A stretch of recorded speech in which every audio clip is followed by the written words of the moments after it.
Yo, what is going on, everyone? My name is Nick, or the Notorious Fantasy, and in today's video, we're going to be talking about my week number 17 wide receiver start or sit decisions for fantasy football in 2021. Inside today's video, we're going to be going in depth into every single matchup from all the games on Sunday all the way until Monday Night Football, and I'll be telling you guys whether I believe you should start or sit the wide receivers in every single matchup. But before we could get on into things, I would like to ask if you are new to the channel and you do end up enjoying today's video, to please make sure that you do hit that subscribe button down below, because not only is it free, I put out content every single day to help you guys win your 2021 Fantasy Football Championship. And while you're down there, whether you are new to the channel or not, please make sure that you do hit that like button down below to help boost this video up the algorithm so that more beautiful people like yourself can see today's video. I would also like to ask if you guys are on Twitter and would like to follow me on there, to please do so at Notorious FNTSY. The link to my Twitter is also down below in the video description. So without further ado, let's get into my week number 17 wide receiver start or sit decisions. We begin with the Philadelphia Eagles at the Washington Football Team. In this game, I'm going to tell you to start Devontae Smith,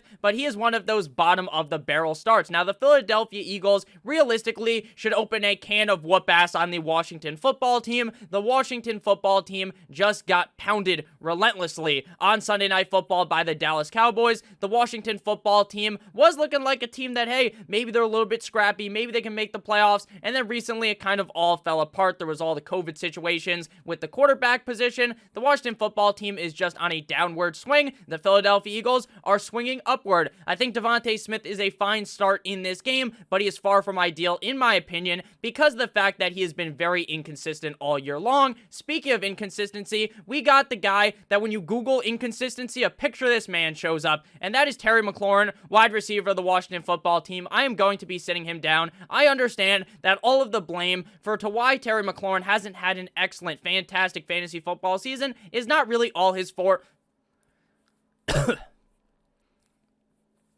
All his fault, and a lot of the blame can be cast towards the quarterback position, but at the end of the day, he just has not been doing it since the beginning of the season. At the beginning of the season, he seemed like a very reliable starter week in and week out, but over the last 8 games, the guy's been a disaster for your fantasy lineup. So in your likely fantasy championship here, I'm definitely going to be sitting down Terry McLaurin. The other wide receivers in this game, we got Jalen Reagor, the other backup wide receivers, not necessarily backup wide receivers, right, because they are on the field. Jalen Reagor, better off flipping burgers at McDonald's. That guy fucking stinks, so I'm not going to be starting him. DeAndre Carter is an interesting start because he does have some upside, but at the end of the day, when you're in your championship game, you don't want to be looking to the bottom of the barrel and start a guy like DeAndre Carter, so he's definitely going to be a sit on my bench this week. Next up, we move to the LA Rams at the Baltimore Ravens, and in this game, it's basically the exact opposite to the Philadelphia Eagles versus the Washington Football Team, because here, I basically want to be starting every single wide receiver for the LA Rams. You got to play Cooper Kupp every single week. There is a high chance that this guy drops over 100 yards every single week. I wouldn't be surprised at all if for some way, somehow, he ends up getting 200 yards in this game and ends up breaking Megatron's single season receiving record before the season even ends up ending. Now, is that entirely possible? Is that what I'm going to project to happen? Of course not. It's very hard to project a wide receiver to get 200 plus yards in a game,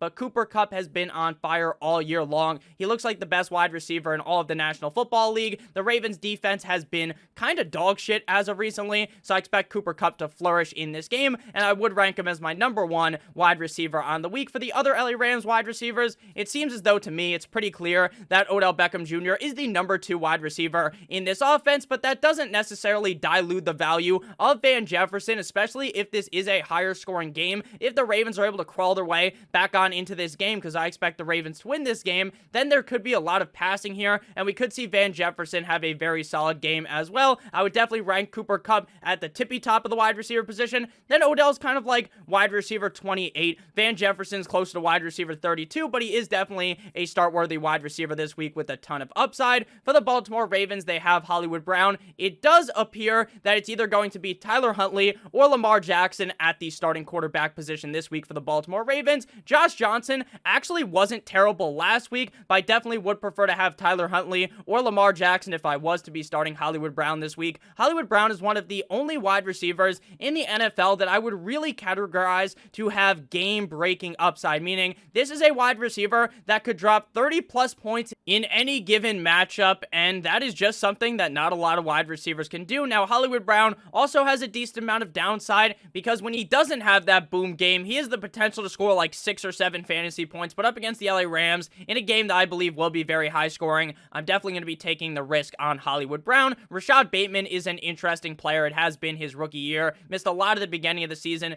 due to an injury that he sustained, I believe, in preseason, so we haven't seen a lot of Rashad Bateman. He is a solid player. Maybe we'll have some fantasy upside next year and could be a guy that you want to be starting every single week in 2022, but we're still in 2021, even though this game will technically be being played in 2022. Hope you get the point here. Not wanting to play Rashad Bateman this week, but maybe next year he will be a start-worthy guy game in and game out. Going to be sitting down Bateman this week. Next up, we move to the Tampa Bay Buccaneers at the New York Jumbo Jets. In this game, the Buccaneers are favored by like 13 points. This game is projected to be a certified smackdown. The only worry here, and the reason why I'm kind of fading away from Bashad Perryman or Tyler Johnson, whoever you perceive to be the number 2 wide receiver on the Buccaneers, is because of the fact that there is definitely a chance that Tom Brady doesn't just let it loose in this game, right? That maybe they get up by a certain amount and then they just start running the ball aggressively with Ronald Jones and Keyshawn Vaughn, and then maybe the number 2 wide receiver, whoever you perceive that to be on the team, does not end up getting theirs. At the exact same time, though, you can't be sitting Antonio Brown. The Jumbo Jets defense has been complete and utter dog shit all year long, so Antonio Brown should have no issue having a very good game this week and could easily finish as the number 1 wide receiver on the week for the Jets. Braxton Berrios is interesting in leagues where you can get return yards, like when he, returns a kick or a punt, then you get points for that. That's all fine and dandy, but if you're in a normal league that doesn't allow for that up against the Buccaneers defense, I think you should be staying clear away from these Jets wide receivers. Berrios, Jamison Crowder, Elijah Moore, all of those guys I would just stay away from in this matchup. Again, I really do think this has the potential to be a certified beatdown. Even if it's not Tom Brady hanging 450 yards, I think the running game will be very involved in this matchup, and the Jets don't really stand much of a chance up against the Buccaneers. Next up, we move to a matchup between the Miami Dolphins at the Les Titans in Tennessee. In this game, I am going to be firing Devontae Parker up again, although he did put up a goose egg last week. He was not involved at all last week. His number on the team, I believe he is number 11 on the Dolphins. I don't even think he played 11 fucking snaps up against the Saints because he didn't do anything. But at the end of the day, I think that was more of a fluke kind of a game. Maybe he got banged up or something and wasn't fully good to go, but the team didn't report on it. He ends up playing in the game on Monday Night Football, doesn't do much. But I think this week, up against the Tennessee Titans, we will be seeing a lot of Devontae Parker. He is kind of a key piece in this offense. Definitely not the focal point like Jalen Waddle is, who has the potential to see 10, 11, 12. I wouldn't be surprised if this motherfucker saw 15 targets in this game. He's not like that, but he is still a usable asset in the Dolphins offense. Not a guy that I would consider to be top 24, but definitely a guy that could be a sustainable flex in your roster. Jalen Waddle, like I said, this guy has the upside to be a top 5 wide receiver on the week because of the amount of volume that he sees inside of this offense. There's a reason why he's going to pass Anquan Bolden before the end of the season as a single season rookie reception record owner. The guy's amazing. Every single game, Tua Tagovailoa just peppers the man with targets here up against the Titans defense. That isn't the greatest. I think Jalen Waddle has a very dandy day, very fine day. For A.J. Brown, going up against the Dolphins could be a very tough task. Obviously, Xavier Howard is very good, and hey, maybe they don't just stick Xavier Howard on him. If that is the case, then it's very likely that Byron Jones is going to be on him, so he is going to be facing a very tough cornerback matchup in this game. Now, the question is going to be, will he be able to overcome the defense through volume? Because if he is targeted very heavily, which I believe he will, then he could have a great game. I just don't expect A.J. Brown to have the exact same stat line that he had last week up against the San Francisco 49ers, where he basically took a shit on the chest of the defense. The Dolphins defense is much better than the 49ers defense, so I just don't want you guys to be overwhelmingly excited for A.J. Brown to be a top 5, maybe even the number 1 wide receiver on the week, because I would say that is unlikely up against the Dolphins defense, but he is still very much a start-worthy wide receiver. In terms of the other Tennessee Titans, Nick Westbrook, Ikayin will be the number 2 wide receiver in this offense. he doesn't really do anything for me. He doesn't make it move. So Nick Westbrook-Ikhine will be sitting down on the bench. I mean, there's just not too much to say about him. He's just really not all that good. Next up, we move to the Jacksonville Jaguars at the New England Patriots. And to make things short here, I don't like any of these wide receivers. I understand that the Patriots are favored by roughly a zillion goddamn points, and they should easily be able to beat down the Jacksonville Jaguars, but that could come with just running the ball a lot with Damian Harris and Ramondre Stevenson if he is good to go in this game. I think that the receivers will be involved, but I don't think any of them really have an excellent fantasy day, even though the matchup would tell you that the potential is there. Jacoby Myers, Kendrick Bourne, they have been interesting players all year long. Jacoby Myers is allergic to scoring touchdowns. Kendrick Bourne was a really solid wide receiver up until the last couple of weeks ago. If either of them were to have a good game, gun to my head, I would tell you it would be Kendrick Bourne, but again, I just don't really trust it. I understand the matchup is amazing, but none of these wide receivers are really getting it done in terms of fantasy football for the Jacksonville Jaguars. It really does appear that Laquan Treadwell is the number one wide receiver on the team. I know that at the beginning of the season, in the offseason, when you're doing your fantasy drafts, you were thinking, oh, it's going to be Marvin Jones. Maybe you thought it was going to be DJ Chark. Maybe you thought it was going to be Laviska Shenault as the number one wide receiver on the Jaguars. Turns out it's Laquan Treadwell up against a very stout Patriots defense, who may be the number one defense in the NFL. Don't start him. This matchup is very scary, so please stay away from the Jacksonville wide receivers. But before we can pivot into the next game, I would like to ask if you have ended up enjoying thus far, to please make sure that you do hit that like button down below, as well as hitting that subscribe button. I would appreciate it a ton. Next up, we move to a matchup between the Las Vegas Raiders at the Indianapolis Colts. In this game, I am going to be playing Hunter Renfrow, and I am still very confident in Hunter Renfrow. Now, I know over the last two games, he has kind of deflated a little bit like a football for the Patriots, but at the end of the day, I think he will have a bounce-back showing in this matchup. Last week, he wasn't completely terrible, but the week prior to that, he definitely was a huge bust in terms of fantasy football. But this week, up against the Indianapolis Colts, I understand that this is far from an ideal matchup. The Colts have a pretty solid defense, but at the end of the day, Hunter Renfrow is the number one receiver on the Las Vegas Raiders. Darren Waller not going to be playing in this game, so I do expect a healthy dosage of targets for Hunter Renfrow, and I expect him to have a very solid game here up against the Indianapolis Colts. Michael Pittman Jr., it appeared a couple of weeks ago that all hope was lost for Michael Pittman Jr. He had a nice stretch in the middle of the season where this guy was a wide receiver that I would tell you to start every single week. He was a must-start wide receiver, but it really did appear that all hope was lost until last week up against the Arizona Cardinals, where Michael Pittman Jr. had a fucking field day up against the Raiders defense. Even if it's not Carson Wentz under center, regardless of who it's going to be, my assumption right now is that it will be Carson Wentz. I think Michael Pittman will be just fine. For the other Raiders wide receiver, we got Zay Jones. They have a couple of other options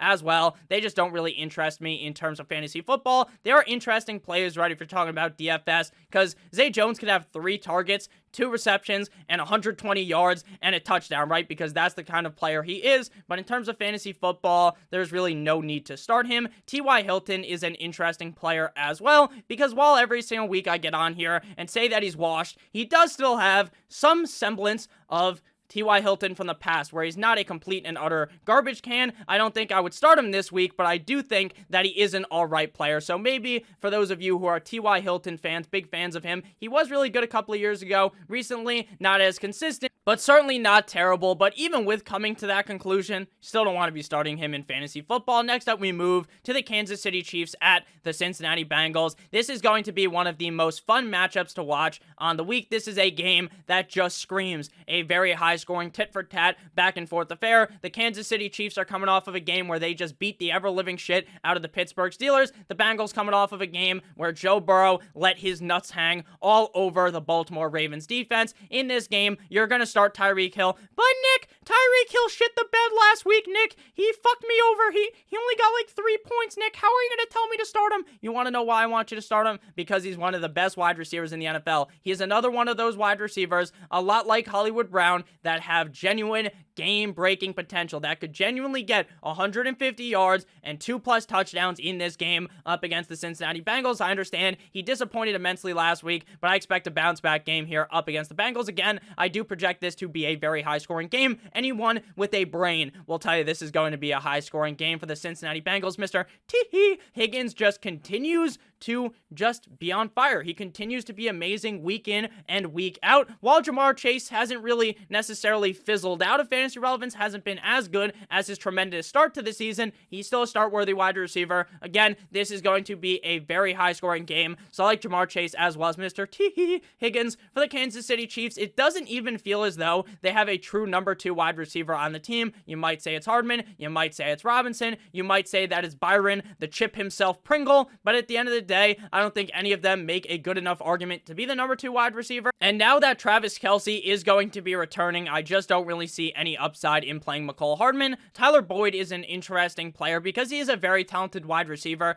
The issue is that they drafted Ja'Marr Chase. Now, not an issue for the Bengals, but it is an issue for him as he has kind of fallen out of love in this offense. He's still going to have some games throughout the season where he has a smash game, but at the end of the day, typically you're going to assume that Ja'Marr Chase and Higgins are going to be the 1-2 punch on this team, leaving Tyler Boyd out to dry. So at the end of the day here, I'm definitely going to be sitting him. Next up, we move to the New York Football Giants at the Chicago Bears. It appears that the Ginger Ninja himself, Andy Dalton, is going to be the starting quarterback for the Bears. For the New York Football Giants, it appears that they're going to use both Big Neck Glennon as well as Jake Fromm in this game. So what an interesting matchup this is going to be. Darnell Mooney is going to be a start for me because he's the clear, undisputed number 1 wide receiver in this offense. I understand the Bears offense is far from amazing. It's far from spectacular, like the Christmas Spectacular. But at the end of the day, the Giants defense is just so bad that I want to start Darnell Mooney. I'm not overwhelmingly excited about it. I'm not going to sit here and tell you about how much I love Darnell Mooney because over the last couple of weeks, he hasn't been that great receiver he was over that 3-game stretch of games around Thanksgiving where the guy was amazing. I am going to start him here against the Giants though because the matchup for the Giants, Kenny Golladay got paid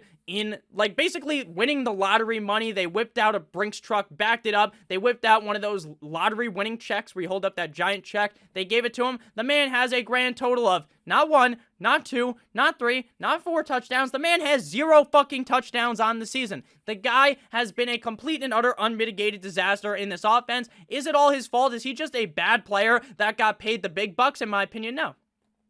I think he's a good receiver, but the issue here is the quarterback position. The quarterback sucks in New York. I don't trust Tony, who looked good earlier on in the year. I don't trust Golladay. Just sit him down. Allen Robinson, this guy was one of the biggest swings and a miss in my fantasy football drafts, maybe ever. I was so confident in Allen Robinson. This guy produced with Blake Bortles. This guy produced with Kissin' Titties Mitchell Trubisky. He produced with 9-inch Nicholas Foles. So why wouldn't he be able to do it this year, right? It would all make sense. Everything you've seen of Allen Robinson's past is playing with shitty quarterbacks and producing well for fantasy football. That was not the case this year. It is what it is. Leave Allen Robinson on the bench. You probably should have cut him a couple of weeks ago. Next up, we move to the Atlanta Falcons at the Buffalo Bills. Another game that has the potential to be a certified ass whooping here by the Buffalo Bills. Stephon Diggs will be a start for me on the Buffalo Bills. The issue here for the other Buffalo Bills wide receivers is basically everyone's going to be back aside from Emmanuel Sanders, which means Isaiah McKenzie, who dominated last week up against the Patriots, might kind of fall out of favor. Maybe we're going to see another game of Gabe Davis. Maybe we're going to see Cole Beasley play well. And at that point, I understand the matchup is great, so you might want to start him. But to me, it seems way too risky. I really do personally believe that one of them is going to have a big game. I just think it's going to be very hard to dictate, to dissect this, break it down, and figure out who it's going to be. So I'll just tell you to sit all of them, besides Stephon Diggs, who is the clear number 1 wide receiver in this offense. Last week for the Falcons, Russell Gage definitely screwed the pooch as he didn't have all that great of a game. We did see Kyle Pitts finally show up for what felt like the first time in forever, like my name was Elsa from Frozen. At the end of the day, though, I think Russell Gage will be able to bounce back here. Just the fact that he gets so many targets makes me want to start him.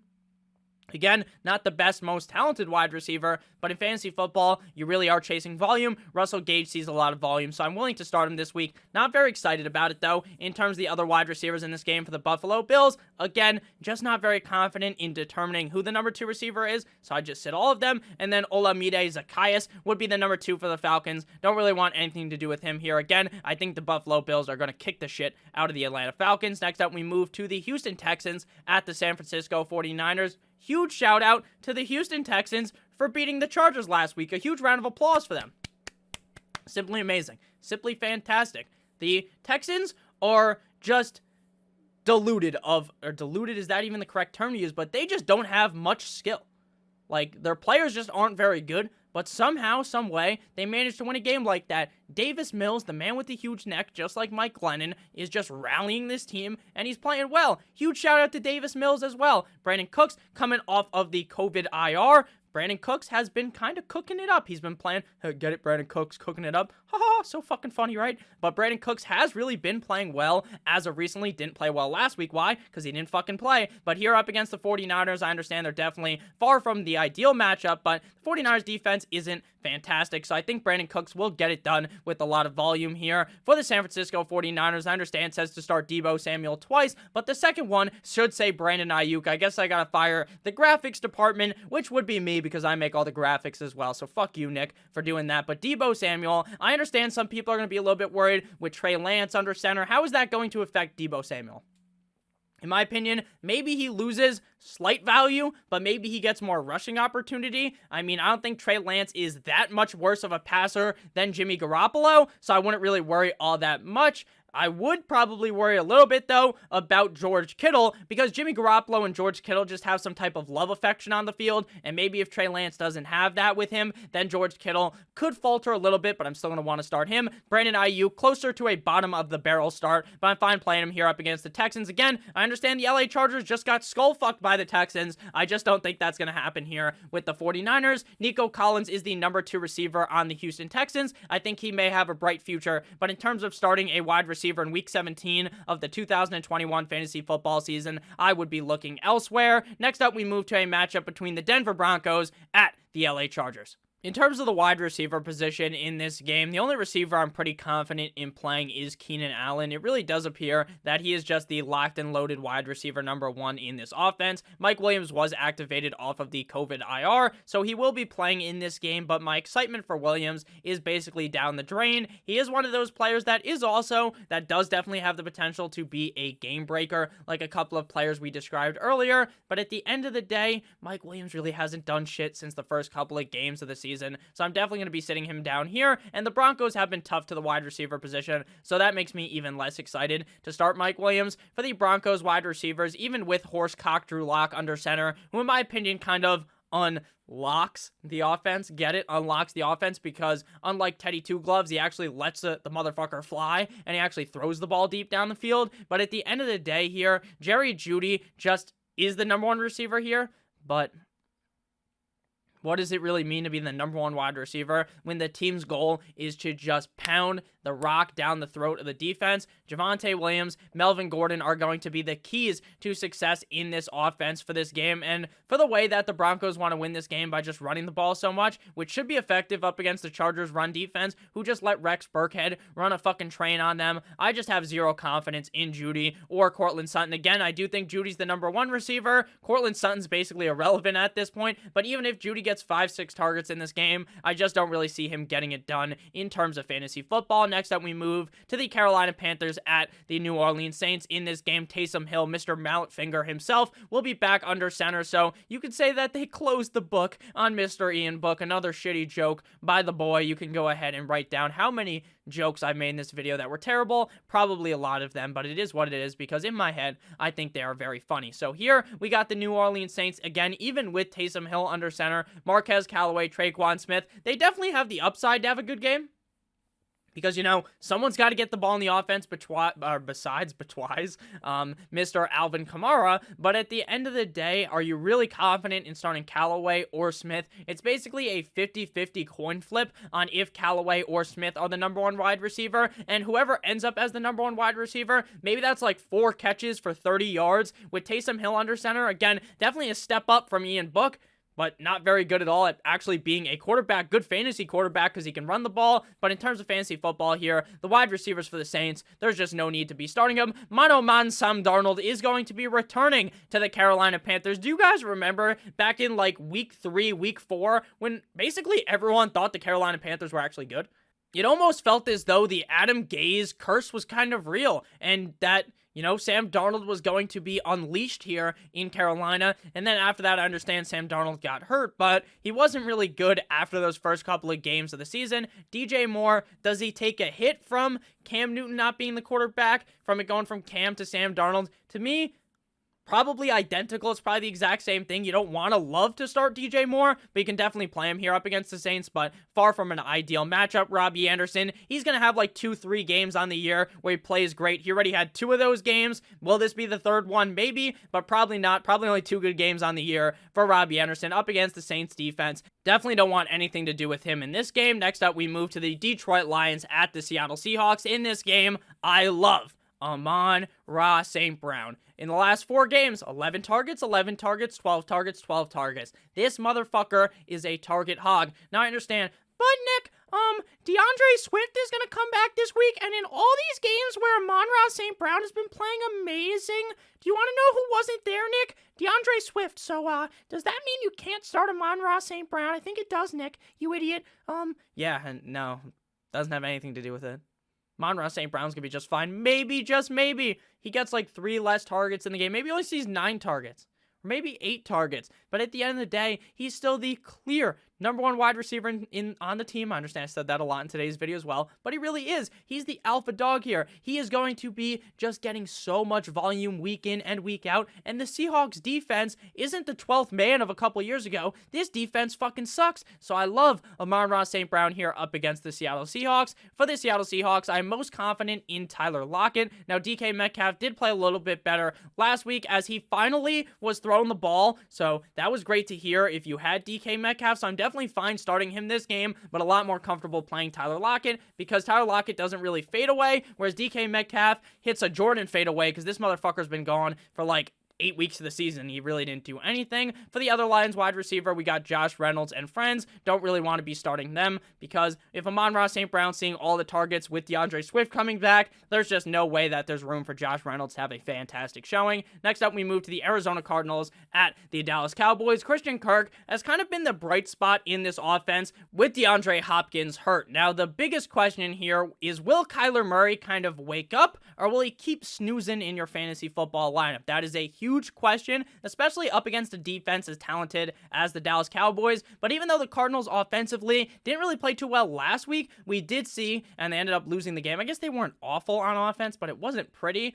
We still did see Christian Kirk play well, so up against the Cowboys, I will be playing Kirk. For the Dallas Cowboys, despite it being a certified SmackDown WWE style up against the Washington football team last week, CeeDee Lamb and Amari Cooper both didn't have amazing games. Cooper did score more points than CeeDee Lamb. He definitely had a good day. CeeDee Lamb was definitely a disappointment, especially when you realize just how much of a destruction this game was of the Washington football team. But Dak looked a lot better, and now with Dak looking how he did last week, I'm a lot more comfortable playing these guys. I was playing them every single week. You got to play them every single week because of how good this Cowboys offense is when it's clicking out all cylinders, and it appears that that's the situation we are in right now. So I like Lamb as well as Amari Cooper. Michael Gallup will be a sit for me because when all 3 of them are healthy, he's kind of the odd man out. Very similar to Jamar Chase with T. Higgins and Tyler Boyd, how Tyler Boyd is kind of the odd man out. Very similar here with the Dallas Cowboys and Michael Gallup. AJ Green will be a sit for me. He's going to probably have in the next 2 games, the final 2 games of the season,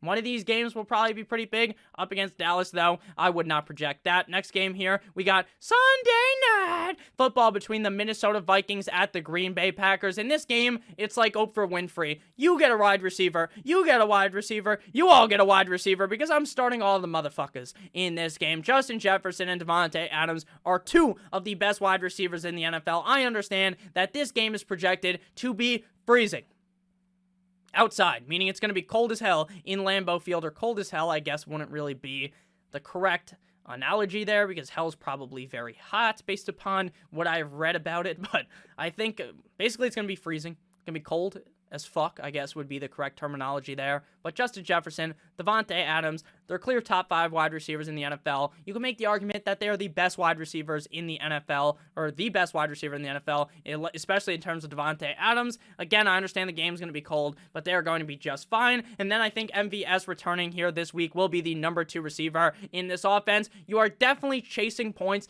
when it comes to MVS because I think he is a little bit of a risk because it is kind of hard to dissect who the true number 2 receiver is in Green Bay. But over the last couple of weeks when MVS was healthy, he was that number 2 guy. So I will be confident enough to play him. I'm just not telling you to bet your fucking house that MVS is going to have a fantastic game. KJ Osborne without Adam Thielen has been a solid play thus far this season. He did have one down game though in that stretch of games without Adam Thielen, but besides that, he has been pretty rock solid like after you eat a Viagra. So at the end of the day here, I think KJ Osborne will be just fine and will be a start-worthy wide receiver. Final game here, waited all week for Monday night. The Cleveland Browns at the Pittsburgh Steelers, just what everyone's waiting for.